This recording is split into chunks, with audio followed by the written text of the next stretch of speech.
how just 5 African nations generate half of Africa's GDP. Combining hard data from the World Bank with compelling storytelling to explain why these nations dominate economically. Africa, the cradle of humanity.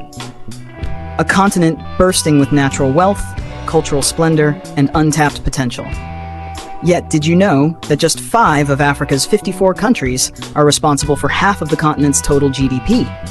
These aren't just random countries. They are the economic engines, the powerhouses, shaping the financial narrative of Africa.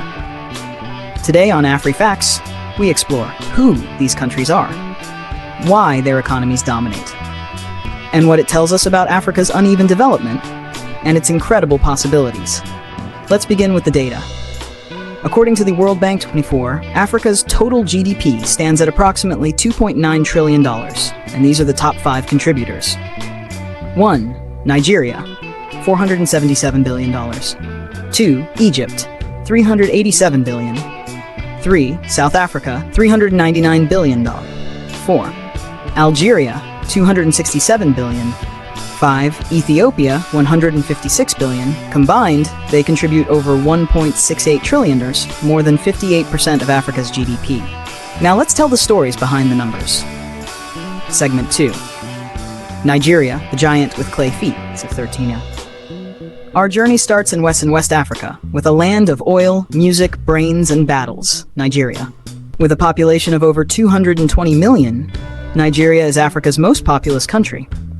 Its GDP of $477 billion makes it the largest economy on the continent. But why? Oil and gas. Nigeria exports over 1.3 million barrels per day. That black gold fuels government spending and foreign reserves. Services sector. Lagos is a tech and financial hub, home to African startups, Nollywood and fintech like Flutterwave and Paystack.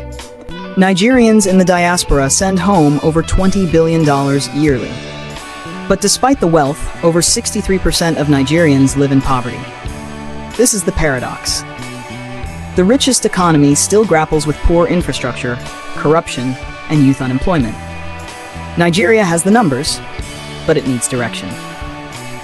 Segment 3. Egypt, the ancient giant reawakens. Next, we fly northeast to the land of the pharaohs, Egypt. GDP, $387 billion. Population, over 110 million. Egypt's economy is diversified. Tourism. Pyramids, the Nile, and ancient temples bring millions of tourists. Suez Canal, a key artery of global trade, earning over $8 billion a year. Construction and mega projects. The new administrative capital, monorails, cities in the desert, Egypt is building for the future. Agriculture and manufacturing. It feeds its own and exports to the Middle East and Europe. But there's a catch. Egypt's external debt crossed $160 billion in 2024. Is Egypt growing rich or borrowing fast? Still, its vision for economic transformation is bold and active.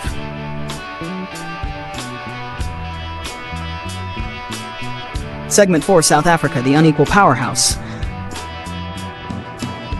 GDP, $399 billion.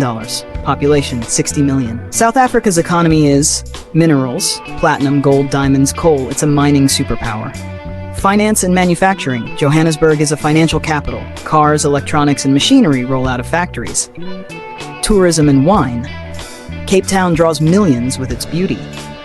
But what shadows this success? Unemployment over 30%. One of the world's highest inequality rates. Load shedding, power cuts, still disrupt economic productivity. How can a land so rich be so divided? South Africa shows what happens when wealth isn't shared, but it also shows how strength can persist through crisis. Segment 5. Algeria, oil and isolation.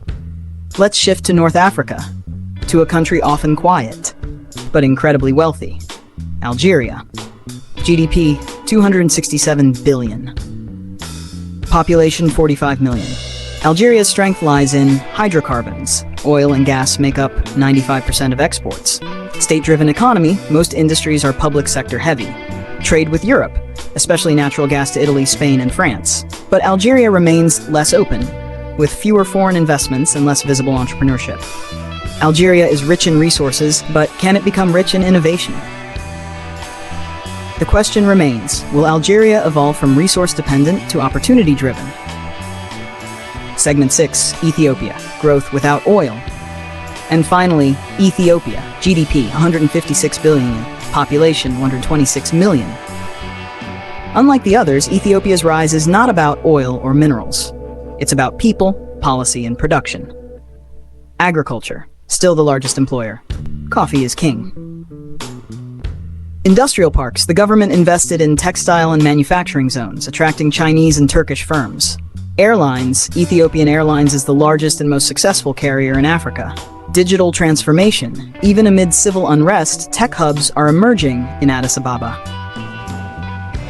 Ethiopia's miracle was man-made, but its challenges are man-made too. Political tensions, ethnic strife, and inflation threaten progress. But Ethiopia is proving that a country doesn't need oil to rise. Segment 7, why just 5? So why do these 5 dominate? 1. Population size. Big markets attract big investments. 2. Natural resources. Oil, gas, gold, and more. 3. Strategic leadership. Some governments, despite corruption, have implemented aggressive growth policies. 4. Geopolitical advantage.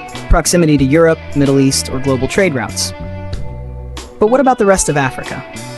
Countries like Kenya, Ghana, Tanzania, Senegal, and Rwanda are rising. But inequality in economic contribution is still deep. Africa doesn't lack resources, it lacks fair distribution, infrastructure, and political will. Africa's future isn't in the hands of just 5 nations.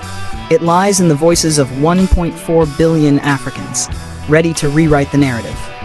Imagine if DR Congo's minerals were refined locally, Sudan's farms were stabilized, Angola's oil wealth built schools, African trade flowed freely across borders. We could build a continent where 50 countries, not 5, carry the economy. It starts with you, with learning, with voting, with demanding leadership that serves. AfriFacts is not just a channel, it's a movement. Like, share, and subscribe, and help us awaken the sleeping giant called Africa.